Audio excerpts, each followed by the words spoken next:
나는 또다시 사람을 모아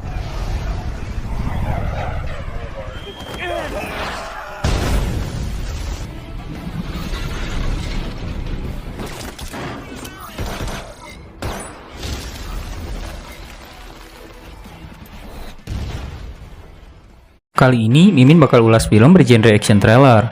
Film ini pernah menduduki puncak box office Korea dengan lebih dari 1 juta penonton pada pekan terakhir pembukaannya. Tokoh utama dalam film ini adalah Kwon Yoo yang diperankan oleh saudara kembar Mimin. Siapa lagi kalau bukan Ji Chang Wook? Kwon Yoo sendiri adalah seorang gamers yang juga mantan juara taekwondo nasional. Namun saat ini ia menjadi seorang pengangguran dan kesehariannya hanya dihabiskan untuk bermain game online. Di dunia nyata, ia mungkin bukan siapa-siapa, tapi di dunia maya, ia adalah pemimpin. Kwon Yoo juga dikenal memiliki reputasi tinggi di dalam kancah game dunia, hingga pada suatu hari, sesuatu yang buruk terjadi, di mana Kwon Yoo kemudian dijebak dalam kasus pemerkosaan dan pembunuhan terhadap seorang siswi SMA. Lalu, seperti apa cerita lengkapnya? Ini dia.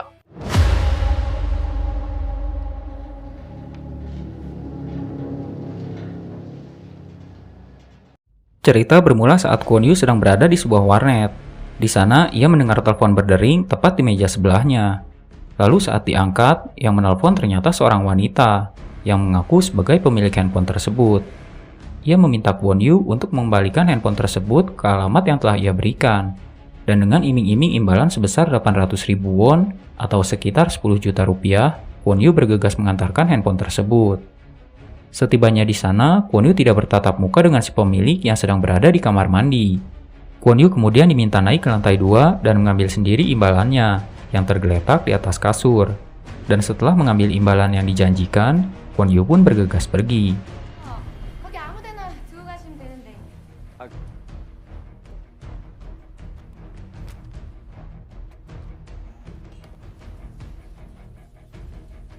Lalu keesokan paginya, Kwon Yoo ditangkap di rumahnya saat sedang tertidur. Kwon Yoo dituduh menjadi tersangka pemerkosaan dan pembunuhan terhadap seorang siswi SMA. Sebuah pisau berlumuran darah juga ditemukan di rumahnya, dan diduga pisau tersebutlah yang digunakan sebagai alat pembunuhan. Kabar tersebut langsung menggemparkan seluruh negeri, hingga diberitakan di seluruh stasiun televisi lokal.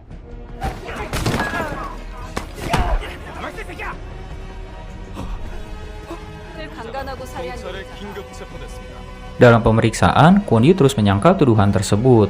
Ibu Kwon Yoo yang percaya bahwa anaknya bukanlah seorang pembunuh, berusaha kesana kemari mencari bantuan, dan meyakinkan orang-orang bahwa anaknya bukanlah seorang pembunuh. Walau semua barang bukti yang ditemukan mengarah pada anaknya. Bahkan sidik jari dan hasil tes DNA di TKP semua sesuai dengan milik Kwon Yoo. 용의자와 일치하는지 여부를 부인하고 있는 가운데 살해 현장에서 발견된 Ibunya tidak putus asa. Ia meminta bantuan seorang pengacara yang bernama Min Chon untuk membela anaknya dalam persidangan. Awalnya sang pengacara menolak, namun beruntung sang ibu berhasil meyakinkannya.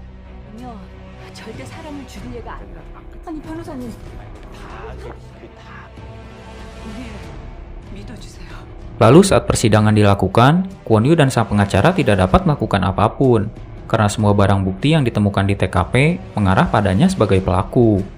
Bahkan dengan 31 luka tusuk yang ditemukan pada tubuh korbannya, Kwon Yoo dianggap sebagai psikopat gila yang tidak dapat membedakan dunia nyata dengan dunia game. Bukan hanya itu, masyarakat bahkan memberi tekanan besar pada pengadilan untuk menjatuhkan hukuman seberat-beratnya. Dan karena hal tersebutlah, Kwon Yoo pun kemudian dijatuhi hukuman penjara seumur hidup oleh pengadilan.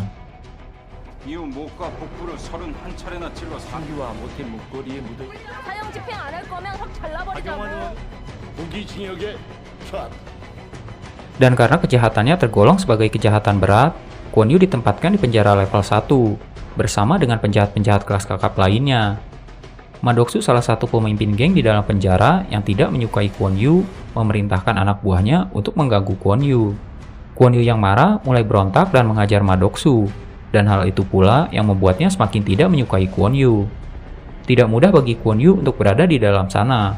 Setiap hari ia dipukuli bahkan dilecehkan. Sampai-sampai Kwon Yoo pernah mencoba bunuh diri dengan menggigit pergelangan tangannya sendiri.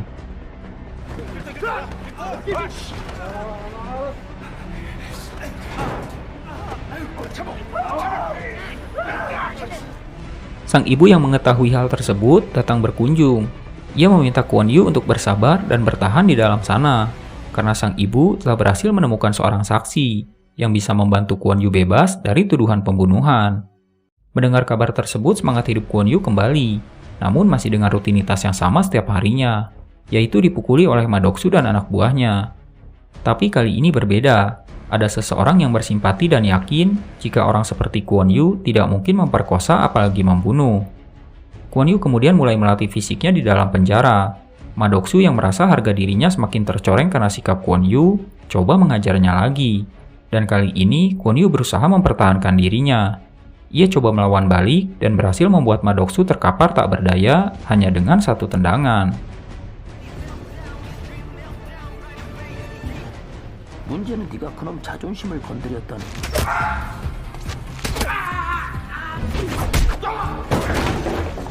Keesokan harinya, Minchon sang pengacara datang berkunjung. Kali ini kedatangannya bukan untuk menemani sang ibu, melainkan untuk mengabarkan berita duka bahwa sang ibu telah meninggal dunia dikarenakan depresi dan kelelahan.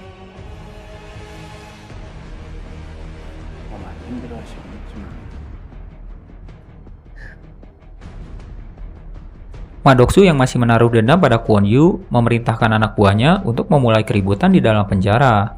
Dan saat itulah Ma Doksu mulai mendekati Kwon Yu dengan sebilah pisau. Kwon Yu yang sadar akan hal tersebut mengeluarkan pisau yang ia bawa dan melukai Ma Doksu tepat di wajahnya. Dan setelah melakukan hal tersebut, Kwon Yu kemudian menusuk perutnya sendiri.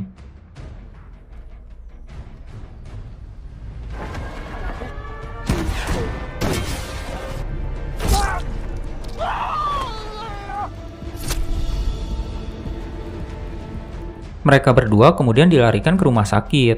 Tapi dalam perjalanan, Kwon Yu yang berpura-pura pingsan berhasil melumpuhkan beberapa penjaga lalu melarikan diri.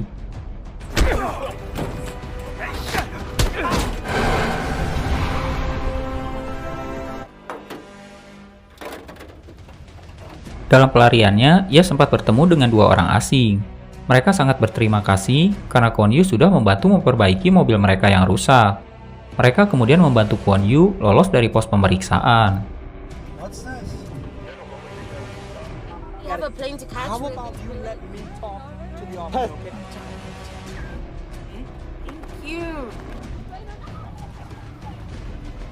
Kwon Yu kemudian datang menemui sang pengacara. Ia ingat ibunya pernah menyinggung tentang seorang saksi. Ia meminta informasi tentang saksi tersebut. Namun sang pengacara bilang itu hanya orang iseng yang memberikan informasi palsu. Minchon kemudian menyerahkan kalung peninggalan sang ibu pada Kwon Yu. Dan setelah menerima kalung tersebut, Kwon Yu bergegas pergi karena keberadaannya telah diketahui oleh pihak kepolisian.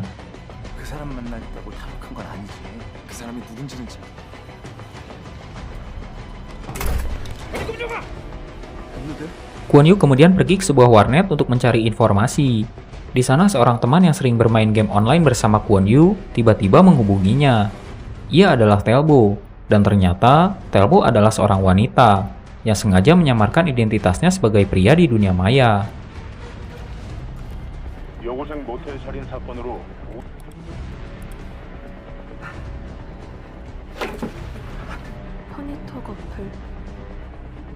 Tailbo kemudian membawa Kwon Yu ke rumahnya, dan setibanya di sana, ia mulai menghubungi teman-temannya yang lain untuk datang membantu. Kwon Yu coba memperingatkan mereka kalau semua ini bisa membuat mereka berada dalam bahaya, tapi mereka tidak peduli dan bersikeras ingin tetap membantu. Tailbo yang juga seorang hacker handal mulai menyelidiki kejanggalan-kejanggalan yang terjadi dalam kasus Kwon Yu. Mulai dari CCTV motel tempat kejadian, ia menemukan truk barang aneh yang terparkir di sana. Bahkan beberapa video CCTV memang telah dipalsukan.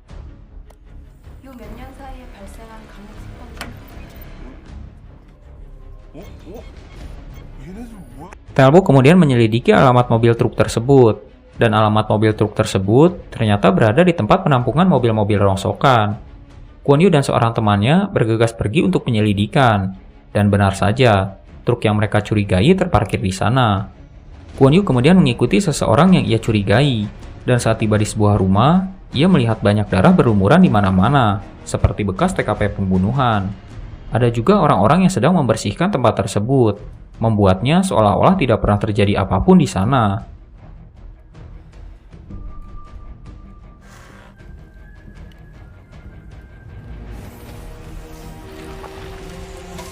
Kembali ke tempat rongsokan, salah seorang teman Kwon Yu yang berjaga di sana melihat dua orang memasukkan sebuah peti ke dalam truk dan bergegas pergi untuk mengikuti truk tersebut.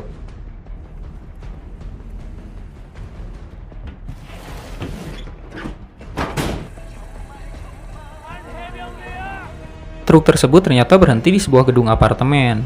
Telbo dengan bantuan beberapa temannya kemudian meretas sistem keamanan dan CCTV apartemen agar Kwon Yu bisa masuk dengan lebih leluasa.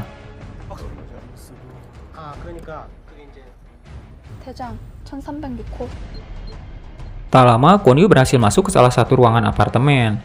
Di sana, ia menemukan sebuah peti yang sebelumnya ia curigai. Dan setelah dibuka, peti tersebut ternyata berisi mayat seorang pria. Tak lama, beberapa orang kembali datang. Jika sebelumnya orang-orang tersebut terlihat membersihkan TKP pembunuhan, kali ini mereka terlihat seperti membuat TKP pembunuhan.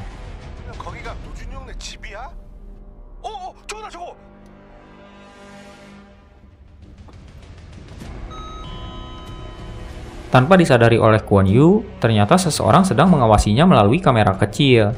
Dan ternyata orang tersebut adalah Min Chon, pengacara yang sempat membantu Kwon Yu dalam persidangan. Pengacara tersebut ternyata memiliki pekerjaan sampingan, yaitu menutup-nutupi kasus pembunuhan. Sementara orang-orang yang berada di rumah dan apartemen sebelumnya bertugas merekayasa tempat pembunuhan. Banyak orang-orang penting dan berpengaruh menggunakan jasa Min Chon untuk menutup-nutupi kejahatan yang mereka perbuat. Min Chon sengaja memilih pengangguran seperti Kwon Yu dan orang-orang dengan pekerjaan tidak tetap untuk dijadikan kambing hitam. Sidik jari dan DNA para korban sengaja ditinggalkan di TKP pembunuhan yang telah direkayasa, agar terlihat seolah-olah memang merekalah pelakunya.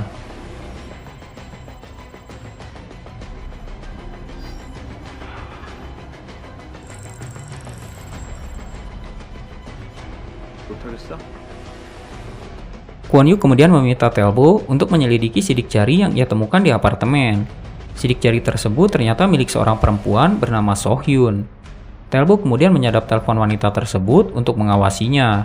Karena kemungkinan besar, So Hyun akan dijadikan target selanjutnya untuk dijadikan tersangka pembunuhan.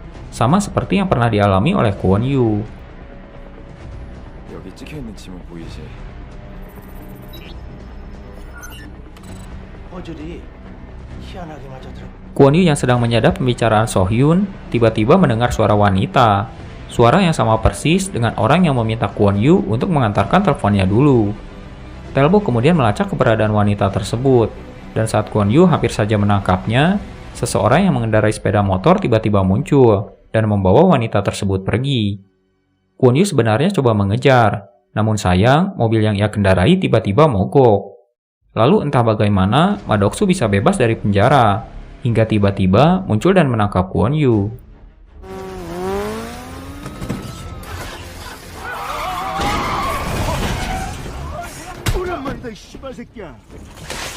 Dan ternyata orang yang membebaskan Ma Doksu adalah Min Chon. Telbo yang mengetahui Kwon Yu diculik kemudian membuat laporan palsu pada polisi. Dan saat polisi menerjang masuk ke dalam gudang, saat itulah Kwon Yu melarikan diri.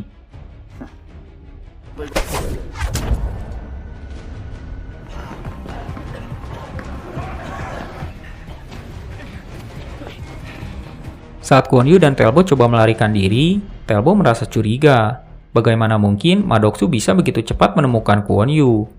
Ia lalu memeriksa tubuh Kwon Yu dengan detektor. Dan benar saja, kalung peninggalan sang ibu yang ia dapat dari Min Chon telah dipasangi pelacak. Kwon Yu dan teman-temannya mulai menyelidiki sang pengacara. Mereka curiga jika Min Chon juga terlibat dalam kasus ini. Dan kecurigaan mereka terbukti benar. Min Chon yang terlihat polos ternyata adalah otak di balik semua kejadian yang terjadi pada Kwon Yu. Mereka juga menemukan sesuatu yang terlihat seperti brankas besar yang berada tepat di tengah-tengah gedung. Mereka yakin jika tempat tersebut adalah tempat di mana Min Chon menyembunyikan bukti-bukti sebenarnya.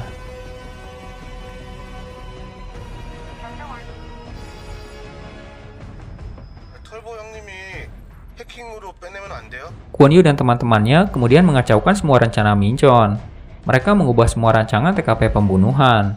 Kwon Yu bahkan membawa pembunuh aslinya ke dalam TKP. Hal tersebut sengaja mereka lakukan untuk memancing kemarahan Min Chon. Hingga secara tidak sadar, Min Chon menunjukkan jalan masuk ke tempat rahasia di mana ia menyembunyikan bukti-bukti yang sebenarnya. 내일이도 수나가는 날인데.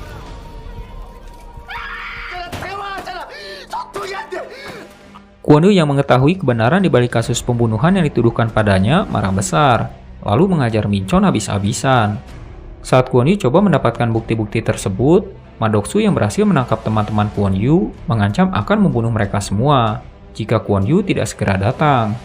Kwon Yu kemudian bergegas pergi untuk menyelamatkan teman-temannya, dan setibanya di sana, ia memadamkan seluruh lampu ruangan sebelum menerobos masuk. Lalu tak lama, Kwon Yu berhasil melumpuhkan beberapa penjaga dan membebaskan teman-temannya.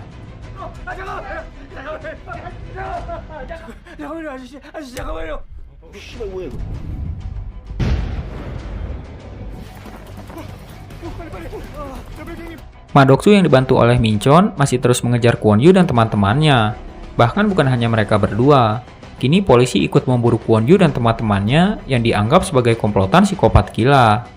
Di tengah-tengah pengejaran, Kwon Yu membawa mobilnya menerobos masuk ke sebuah gedung stasiun televisi.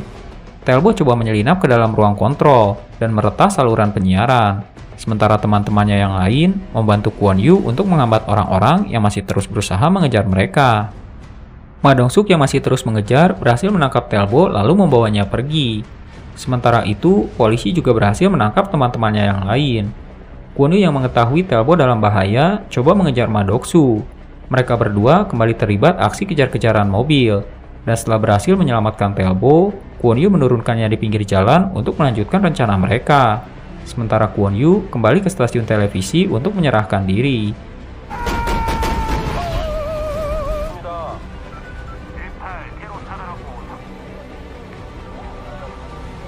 Melihat hal tersebut, Minchon merasa senang. Ia merasa sudah berhasil mengalahkan Kwon Yu dan semua rencananya berjalan dengan lancar. Tanpa ia sadari, di tempat lain Talbot berhasil meretas sistem keamanan miliknya dan mengambil semua bukti-bukti pembunuhan yang sebenarnya.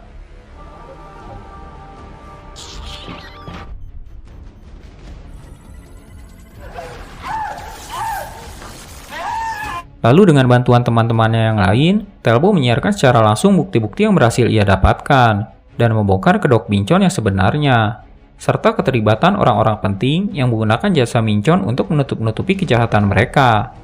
Minchon berhasil ditangkap, begitu juga semua orang yang terlibat, dan orang-orang yang menjadi kambing hitam atas kejahatan yang tidak mereka lakukan divonis tidak bersalah dan dibebaskan. Dan film pun selesai.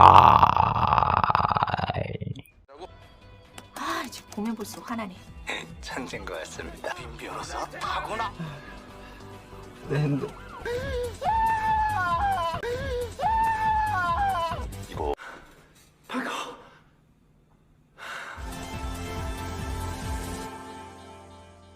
Oke, sekian dulu ulasan kita hari ini. Mudah-mudahan bisa menghibur bahan kalian. Kalau kalian punya saran atau film yang ingin kalian dengar ulasannya, bisa komen di bawah. Terima kasih.